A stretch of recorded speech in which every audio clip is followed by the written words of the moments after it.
السلام علیکم ورحمۃ اللہ وبرکاتہ۔ جی ناظرین، آج ہم بات کرنے والے ہیں کہ داعی کے صفات کیسے ہونا چاہیے۔ اس سے پہلے ناظرین، ہم آپ سے گزارش کریں گے کہ اگر آپ ہمارے اس چینل پر پہلی بار آئے ہیں تو ہمارے اس چینل کو ضرور سبسکرائب کر لیں تاکہ تبلیغی جماعت کے متعلق تمام خبریں، تمام ویڈیوز آپ حضرات تک جلد اور آسانی سے پہنچ سکیں۔ جی ناظرین، دعوت و تبلیغ میں لگنے کے بعد میں داعی کے کچھ صفات ہوتے ہیں۔ دعوت کا کام بہت ہی اعلیٰ اور عرفہ کام ہے، بہت ہی بلند اور عظیم الشان کام ہے۔ دعوت کے کام میں لگنے کے بعد داعی کے کچھ صفات ہیں جس پر داعی کو چلنا چاہیے، اور اگر حقیقت میں داعی ان صفات پر عمل کر لے تو اس سے بہت ہی بڑا فائدہ ہوگا، خود کا بھی فائدہ ہوگا، عوام کا بھی فائدہ ہوگا۔ نمبر 1، حسن ایمان، کہ داعی کا ایمان اچھا ہونا چاہیے۔ نمبر 2، حسن عبادت، عبادت جو کر رہا ہے تو اچھی عبادت کرنا چاہیے، کہ دکھاوے کی عبادت نہ ہو اور عبادت میں جلد بازی نہ ہو، کہ اتنی جلد بازی میں عبادت کی جائے کہ لوگ دیکھتے ہی رہ جائیں کہ بھائی یہ کھیل کر رہا ہے کہ جو عبادت کر رہا ہے، تو اچھی عبادت ہونا چاہیے۔ نمبر 3، حسن اخلاق، اخلاق اچھے ہونا چاہیے۔ اللہ کے نبی صلی اللہ علیہ وسلم کے اخلاق بہت ہی عظیم الشان اخلاق تھے، تو اس لیے داعی کے اخلاق بھی اچھے ہونا چاہیے۔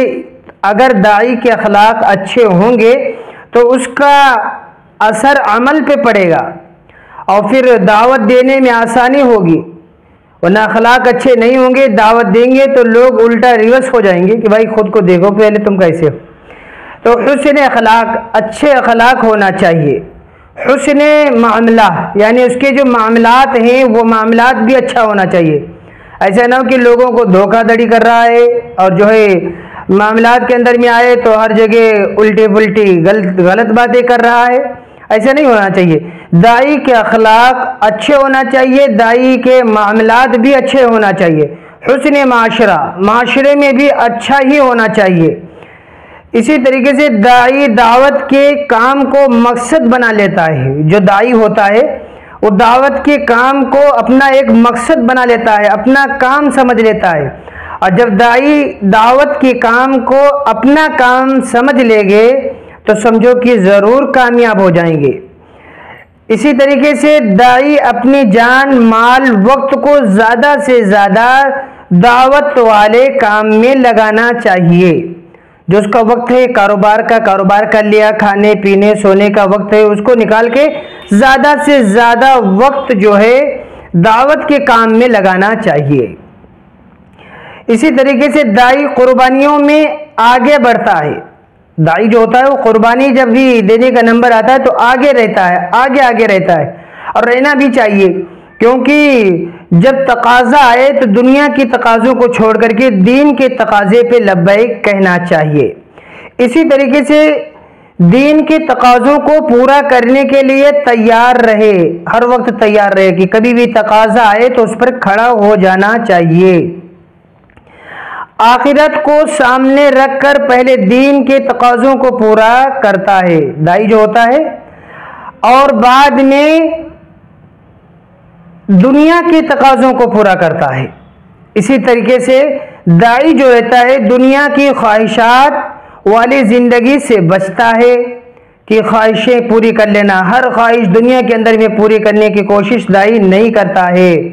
اسی طریقے سے داعی موت کے بعد کی زندگی کی تیاری کرتا ہے، موت کے بعد کی تیاری کرنا بھی چاہیے، اور یہ داعی کا ایک جو صفت ہے اس کو اپنی زندگی میں لانے کی فکر و کوشش کرنا چاہیے۔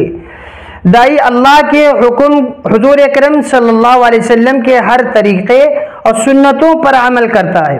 نبی علیہ السلام کی ایک ایک سنت پر عمل کرنے کی فکر و کوشش ہونا چاہیے۔ اسی طریقے سے داعی کا زیادہ سے زیادہ نیک اعمال کرنے میں لگ جانا چاہیے، اور اسی طریقے سے داعی ہر ایک کے حق کو پورا کرتا ہے، تو لہٰذا ہم بھی ہر ایک کے حق کو پورا کریں، جس کا جو حق ہے اس کے حق کو ادا کرے۔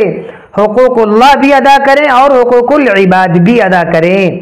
اسی طریقے سے داعی صلہ رحمی کرتا ہے، اسی طریقے سے داعی غیبت چغلی کرنے اور سننے سے خود بچتا ہے، کیونکہ جو ہے غیبت کرنے کے بارے میں بڑی وعیدیں آئی ہیں، بڑے عذابات کے بارے میں وعیدیں نازل ہوئی ہیں، اس لیے داعی کو ان چیزوں سے بچنا چاہیے، یعنی غیبت وغیرہ چغلی کرنے سے داعی کو بچنا چاہیے۔ یہ تھے وہ چیزیں جو داعی کے زندگیوں میں ہونا بہت ہی ضروری تھی، وہ میں نے آپ حضرات کی خدمت میں پیش کر دی۔ اللہ ہم سب کو عمل کی توفیق عطا فرمائے۔ السلام علیکم ورحمۃ اللہ وبرکاتہ۔